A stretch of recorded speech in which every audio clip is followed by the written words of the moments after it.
On dit souvent qu'il vaut mieux 8 soupapes que 1 pape-sou. Oh, comme elle est nulle ta blague. Ah bah, c'est la seule que j'ai trouvée, ok? Les lames de fer reprennent en première, les autres sont dans le rétro. Les dames de fer tout autour de la terre, elles font rugir la Peugeot 205, 205 qu'il faut réparer. Louise, Margot et leur mécano. Les dames de fer 205 de l'enfer.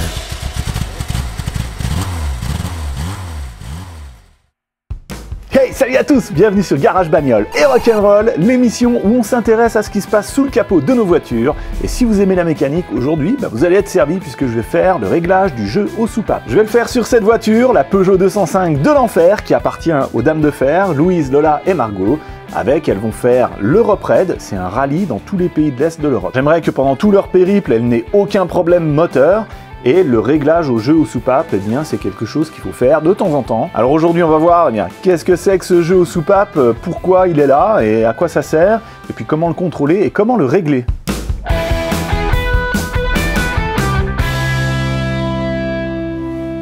Votre moteur, quand vous allez le démarrer, eh bien, il va monter en température jusqu'à sa température normale de fonctionnement, qui est aux alentours de 90 degrés.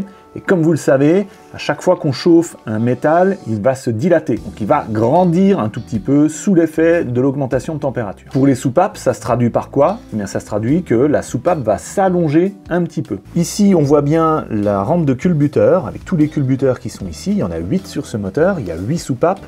Les 4 soupapes d'échappement sont ici devant. Normalement, ici, il y a le collecteur d'échappement. Et les 4 soupapes d'admission sont derrière ici. Et là, vous pouvez voir, au bout de chaque culbuteur, au-dessus de la tige de soupape, on a une tige filetée et un écrou. Et le bas de la tige filetée vient en contact du bout de la queue de soupape. Et c'est ça qui va appuyer sur la soupape pour l'ouvrir, ou quand le culbuteur remonte jusqu'en haut, ça referme la soupape. Maintenant, quand le moteur est froid, si on réglait toutes ces tiges-là, pour qu'elles viennent en contact avec le bout des soupapes, qu'elles les touchent carrément, eh bien, qu'est-ce qui se passerait quand le moteur chauffe? Quand la soupape s'allonge un petit peu, eh bien, elle ne fermerait plus complètement dans la chambre de combustion, elle ne serait plus hermétique. Et là, ce serait un gros problème, parce que quand il y a la combustion, à ce moment-là, eh bien, les gaz brûlants repasseraient le long des soupapes, que ce soit d'échappement ou d'admission. Donc on perdrait en efficacité, le moteur ne marcherait plus bien, et en plus de ça, ce serait dangereux, en particulier si on avait un collecteur d'admission en plastique. On commencera à faire fondre le moteur. Donc pour éviter ça, qu'est-ce qu'on fait? Eh bien, ces tiges filetées là, on va les régler de manière à ce qu'il y ait un petit jeu. Et là, on peut le voir, on peut l'entendre. Ok, ça bouge un tout petit peu. Il y a un petit espace ici entre le bout de la queue de soupape et la tige filetée du culbuteur. Ici, vous voyez bien le jeu pour cette soupape d'échappement là. Ça bouge un petit peu. Alors, ça doit bouger un peu, mais pas trop. Il y a des spécifications pour chaque moteur. Pour celui-ci, eh bien, c'est 0,4 mm de jeu pour les soupapes d'échappement et 0,2 mm pour les soupapes d'admission. Tout ça, plus ou moins 5 centièmes de millimètre. Alors, j'ai un jeu de jauge. Je vais prendre la jauge de 0,4 mm et on va voir si elle passe. Voilà, elle passe avec une certaine friction. Donc là, je ne peux plus bouger, bien sûr, le culbuteur. Il y a une petite résistance. Si j'essaye de passer la 0,45, la 0,45 passe. Donc là, voilà, il va falloir serrer un petit peu la tige filetée pour la rapprocher, de manière à ce que la 0,45 ne puisse plus passer. Pour les régler, il y a 2 méthodes. Je vais vous montrer laquelle j'utilise. Je vous rappelle le fonctionnement du cycle d'un moteur à 4 temps. En premier, c'est l'admission, le piston descend et il aspire l'air frais par la soupape d'admission qui est ouverte. La soupape d'échappement est fermée. Ensuite, c'est le temps de compression. Le piston remonte, compresse le mélange air-essence et les 2 soupapes admission-échappement sont fermées. Ensuite, il y a la combustion. C'est le temps de combustion-détente. Le piston redescend et exerce la force motrice sur le vilebrequin. On appelle ça le temps moteur. J'ai mis la lettre F pour feu. Et enfin, le cycle d'échappement. Le piston remonte, la soupape d'échappement est ouverte et les gaz sortent par le conduit d'échappement. La méthode que je vais utiliser pour régler le jeu aux soupapes s'appelle en balance. On va chercher le moment au niveau du cycle où les deux soupapes d'un cylindre donné sont vraiment bien fermées. Ici, la soupape d'admission, elle est ouverte, échappement fermé. Ici, admission et échappement sont fermés. Ici, quand il y a la combustion, admission et échappement sont fermés aussi. Et là, on a l'admission qui est fermée et l'échappement qui est ouvert. Alors là, ça saute aux yeux, on va simplement chercher un cylindre qui est dans la position là. Quand on est à la fin du cycle de compression et au début du cycle de combustion, eh bien c'est là où la chambre de combustion, elle est fermée le plus hermétiquement possible. Les deux soupapes sont vraiment bien fermées et c'est là où on a le jeu ici, au bout des queues de soupape, qui est maximal. Alors pour l'ouverture-fermeture des soupapes, c'est un petit peu plus compliqué que ça. En particulier, pour l'admission, on va ouvrir la soupape un petit peu en avance. Quand le piston remonte ici à la fin du cycle d'échappement, avant qu'il soit au point mort haut, eh bien on ouvre la soupape ici. Donc on a ce qu'on appelle une avance à l'ouverture de l'admission. On va refermer la soupape d'admission un petit peu tard. Donc on aura un retard à la fermeture à l'admission. Ça veut dire qu'on va fermer la soupape quand le piston sera déjà un petit peu remonté, là. Déjà un petit peu dans la phase de compression. Et au niveau de l'échappement, c'est pareil. Ici, on va ouvrir la soupape d'échappement un petit peu en avance, avant que le piston soit au point mort bas. Donc on a une avance à l'ouverture à l'échappement. Et pareil ici, quand le piston remonte, on a aussi un retard à la fermeture à l'échappement. Donc ici, à un moment donné, on a les deux soupapes qui sont un petit peu ouvertes. On appelle ça le croisement des soupapes. Le reste des gaz d'échappement continue à être poussé vers l'extérieur et puis on commence déjà à ouvrir la soupape d'admission pour aspirer l'air. Alors pour cette fameuse méthode en balance, on va donc chercher un cylindre qui est à ce stade-là du cycle. On va observer l'état des soupapes d'admission et d'échappement pour voir quand elles sont toutes les deux appuyées un petit peu ensemble et on saura que y a un autre cylindre qui sera dans l'état là en fin de compression. Et sur un moteur 4 temps 4 cylindres, c'est ultra simple à trouver. Parce qu'on a les deux cylindres aux extrémités, le 1 et le 4, qui montent et descendent en même temps. Et les deux cylindres au centre, le 2 et le 3, qui montent et descendent ensemble aussi. Donc ça veut dire que si je trouve le point de balance avec les deux soupapes admission-échappement légèrement appuyées pour le cylindre numéro 1 ici, eh bien je vais régler mon jeu aux soupapes au cylindre numéro 4 là. Parce que je sais que... Je suis en train de péter le moteur.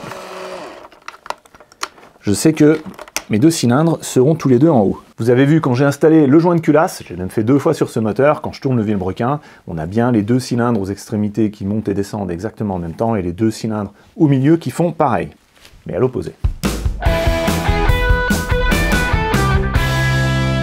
Je vais faire tourner le moteur de manière à obtenir ce point de balance entre soupape d'admission et échappement ici, au niveau du cylindre numéro 1. Dans toutes les docks que j'ai trouvées, les cylindres sont numérotés en commençant par le côté boîte de vitesse, côté volant moteur, 1, 2, 3, 4. Maintenant, il y en a qui numérotent en partant de la distribution.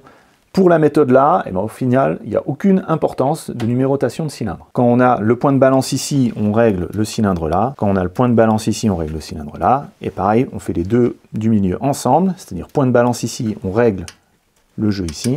Et point de balance ici, on règle le jeu là. J'enlève les piges. Si celle-ci veut bien sortir. Je vais faire bouger le vilebrequin un petit peu.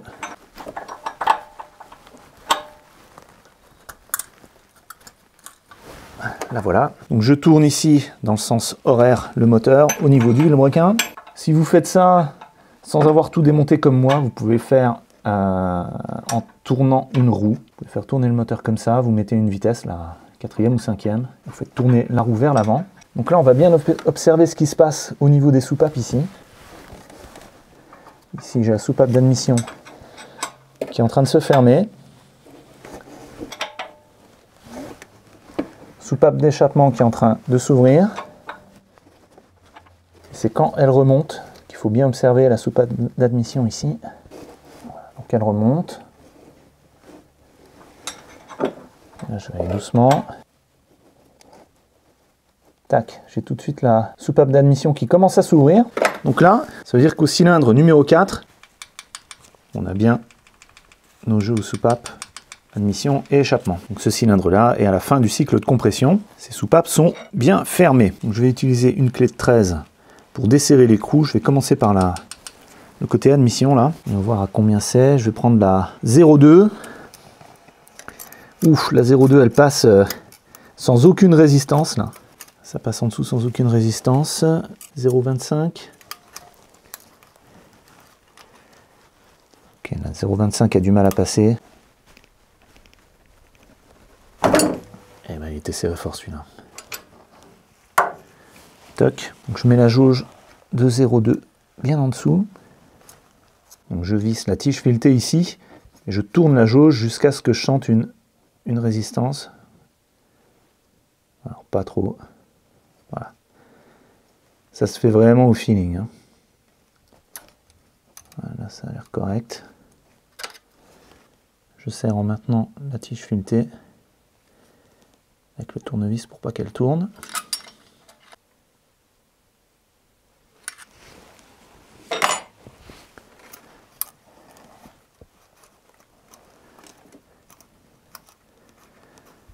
Donc en serrant, ça fait remonter légèrement la tige filetée.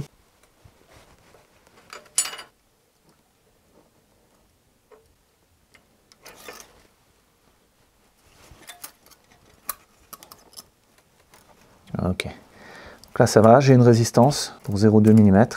Maintenant je vais faire le côté échappement. Est-ce que la 0,4 passe? Non. Donc là ce côté-là c'est le contraire, il faut desserrer un peu.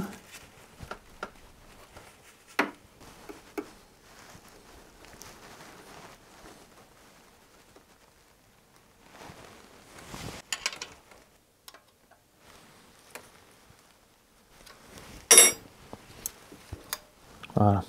Donc là j'arrive à passer la jauge et j'ai une résistance. Donc on est bon. Je vais continuer à faire tourner le moteur pour régler le cylindre numéro 1.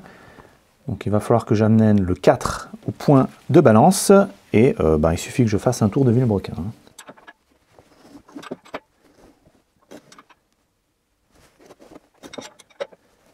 Ma soupape d'échappement ici remonte. Et j'observe ma soupape d'admission. Voilà, elle commence à descendre un petit peu. J'arrête de tourner. Et ici, j'ai mon jeu à régler. Admission, ça a l'air d'être pas mal.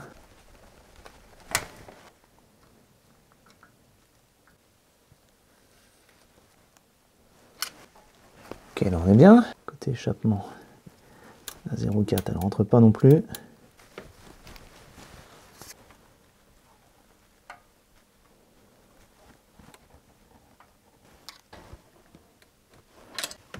Impec. Je continue de faire tourner le moteur. Donc là, la soupape là est enfoncée. Quand elle remonte, j'aurai le point de balance ici. Donc je vais régler celui-là. Okay, l'échappement remonte. Tac. Point de balance. Et là, j'ai aucun jeu. Ouh, c'est pas normal ça. Celle-ci était mal réglée, hein. Les coups étaient serrés à fond.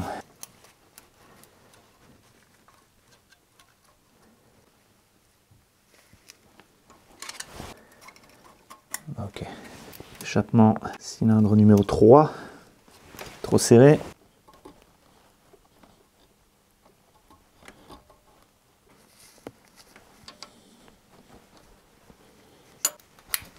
Dernier cylindre numéro 2.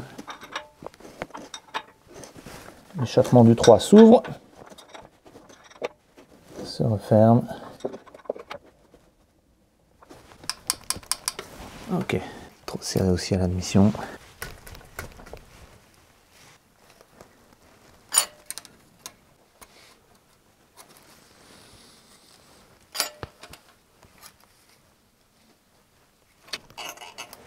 Ok, dernier ici, échappement. Trop serré aussi.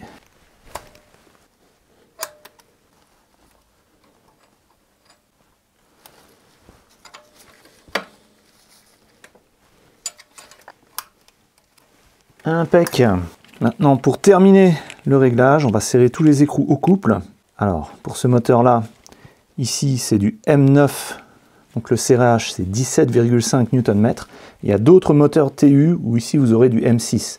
Donc 6 mm pour le diamètre de la tige filetée. Et là, c'est moins serré, c'est seulement 8 Nm. Donc là, je serre à 17,5 Nm.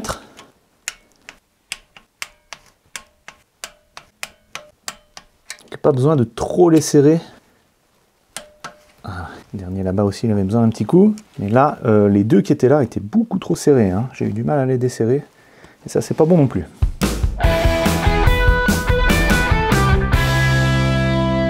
Donc ça, c'était la méthode en balance, c'est celle que je trouve est la plus facile à comprendre. Il y en a une autre qui s'appelle la méthode en pleine ouverture. Là, on va chercher à mettre la soupape d'échappement à ouverture maximale. Donc, par exemple, je vais faire ça sur le cylindre numéro 1.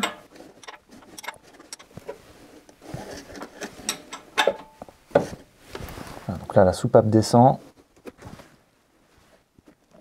Et là, quand elle est descendue au max, eh bien, je peux régler la soupape d'admission du cylindre numéro 3 et la soupape d'échappement du cylindre numéro 4.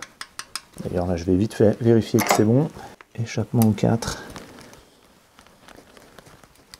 Oui. Admission au 3. C'est bon. Il y a un tableau qui vous montre pour chaque cylindre, quand vous descendez la soupape d'échappement au max, quelle est la soupape d'admission et d'échappement que vous pouvez régler. Et ce tableau s'affiche magiquement pour vous. Voilà, le réglage des jeux aux soupapes est fait. Ça m'a pris un peu plus de 2 heures. Alors il faut savoir que moi je filme, hein, donc pour vous ça devrait être plus rapide. J'espère que cette vidéo vous a plu, j'espère surtout que vous avez compris mes explications. Alors ce réglage de jeu aux soupapes, ça se fait uniquement sur les moteurs comme ça, qui n'ont pas de poussoir hydraulique. L'avantage des poussoirs hydrauliques, c'est que justement, avec l'huile qui est dedans, c'est des petits pistons, eh bien ça ajuste automatiquement ce jeu aux soupapes. Et là, j'étais très content d'avoir ce moteur très simple, très basique, pour vous montrer comment effectuer ce réglage aux soupapes. Comme d'habitude, vous trouverez en dessous dans la description des liens vers tous les outils et les produits que j'ai utilisés dans cette vidéo. Le prochain épisode, je vais continuer à remonter des éléments autour du moteur. Il y aura des trucs intéressants, comme par exemple le carburateur. En attendant qu'on se revoie, eh bien, je vous laisse ici la playlist de ce super projet Les Dames de Fer.